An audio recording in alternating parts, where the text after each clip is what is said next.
Hello, my name is Mia Parker, and I am 27 years old. If you asked my parents, they would say I'm the problem child, the one who always causes trouble. But that's not true. The truth is, I was the one holding our family together, and they never even knew it.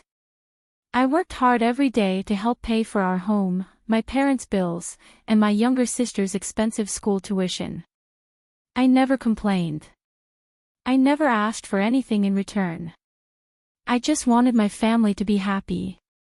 But that all changed the day my sister stole $5,000 and blamed it on me. It was a Saturday morning when my mom stormed into my room, her face red with anger.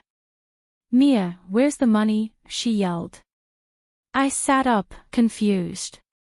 "What money?" My dad walked in behind her, his arms crossed. "Don't play dumb. Your sister said you took it. We had $5,000 saved, and now it's gone." My heart sank. What? I didn't take anything. Why would I steal from my own family? Then my younger sister, Rosie, peeked into the room, tears in her eyes. She was only 20, but she had always been the favorite.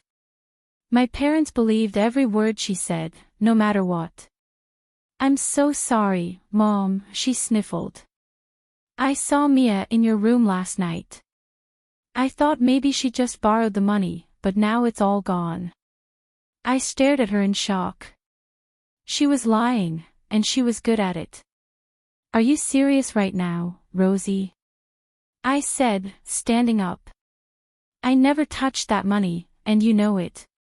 My mom didn't care. She was already convinced. "We work so hard, and this is how you repay us. Stealing from your own family." I didn't. "Enough," my dad interrupted, his voice cold. "We can't have a thief living under our roof. Pack your things and leave." I felt like the air had been knocked out of me. "You're kicking me out." "You made your choice," he said. Tears burned my eyes, but I refused to cry. I looked at Rosie, expecting her to confess, to say something, but she just wiped her fake tears and looked away. I had no choice. I packed my bags, took one last look at the house I had spent years paying for, and walked out. They had no idea what they had just done. And soon, they were going to regret it.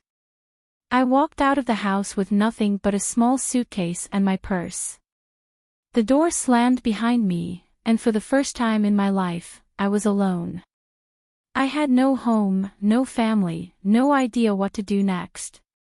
As I stood on the sidewalk, my phone buzzed in my pocket, a message from the bank. Automatic payment of $1,250 processed. Mortgage payment successful. I stared at the screen, my hands shaking. They just kicked out the person paying for their house. For years, I had secretly covered my parents' bills because they were always struggling. They never knew how bad things were, because I took care of it. The rent, utilities, groceries, even Rosie's fancy private school. I paid for everything. And now I was done. I took a deep breath, pulled up my banking app, and canceled every automatic payment linked to their house, their bills, and Rosie's school. No more rent. No more utilities. No more tuition.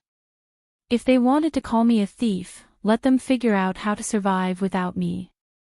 It didn't take long for reality to hit them.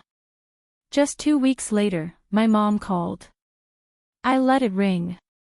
Then came a text.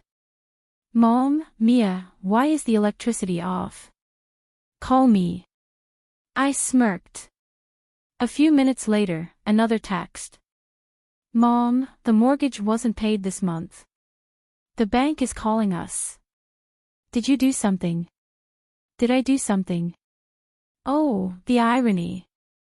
I ignored her. But then I got a message from Rosie. "Rosie, you're such a child. I know you're mad, but don't punish Mom and Dad. Just pay the bills and stop being petty." I laughed out loud. She really thought I would keep paying after what they did. For the first time in years, I felt free. I had moved into a small apartment and started focusing on myself. I picked up a second job, saved my money, and slowly started rebuilding my life. Meanwhile, my parents were falling apart. The mortgage went unpaid for 2 months. The electricity and water were shut off. Rosie was kicked out of school because her tuition hadn't been paid. And then, the best message arrived. "Dad, we need to talk." I stared at my phone, debating whether to reply. They finally needed me. But after what they had done, I wasn't sure I cared. I sat on my couch, staring at my phone. "Dad, we need to talk." For a split second, I considered replying. Maybe they finally realized how unfair they had been. Maybe they were ready to apologize. But then I remembered. I remembered how quickly they threw me out without a second thought. How they didn't even listen to me. How they let Rosie, the real thief, walk free while I was left with nothing. So I did what I should have done a long time ago. I blocked his number. A few minutes later, my phone buzzed again. This time, it was an unknown number. "Mom, Mia, please pick up. Your father and I are struggling. The bank is threatening to take the house." Of course. They only cared now that they were suffering. I didn't reply. Then Rosie sent me another text. "Rosie, are you serious? You're ruining everything. Mom and Dad are freaking out. Just send the money so we can fix this." I couldn't help but laugh. Send the money. Like I was their personal ATM. Like nothing had happened. I typed a simple response. "Me, not my problem." And then I blocked her too. Over the next few weeks, I kept hearing from distant relatives. My aunt called. My uncle texted. Suddenly, everyone wanted to talk. Apparently, after I stopped paying, everything spiraled out of control. My parents missed 3 mortgage payments, and the bank had started the foreclosure process.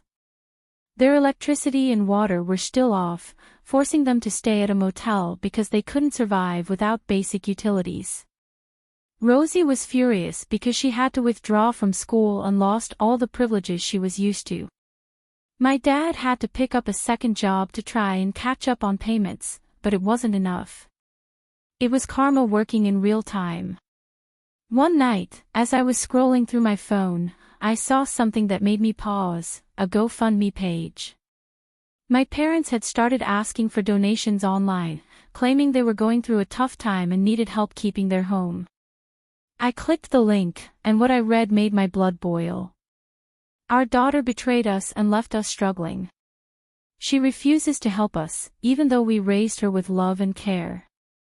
We are at risk of losing everything. Please help. Betrayed them. I wanted to scream. After everything I did for them. After they threw me away like garbage. And now they were playing the victims.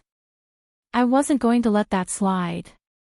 I took screenshots of every bill I had paid over the years, rent, utilities, Rosie's tuition, proof that I had been their provider all along.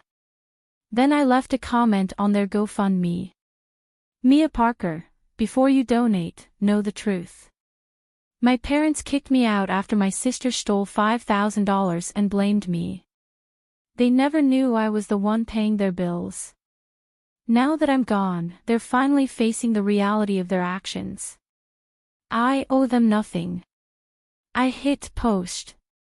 Within hours, the fundraiser was flooded with comments. Wait, you kicked out the person who was paying for your house. So you lied about your daughter. Nope, I'm not donating. This is karma. The donation stopped. My parents took the page down the next day. Just like that, their last hope was gone. A week later, there was a knock at my door. I looked through the peephole. It was my mother. I debated ignoring it, but curiosity got the best of me. I opened the door, arms crossed. She looked terrible, bags under her eyes, clothes wrinkled, desperate. "Mia," she started, her voice shaky. "Please, just listen." I didn't say a word. She sighed.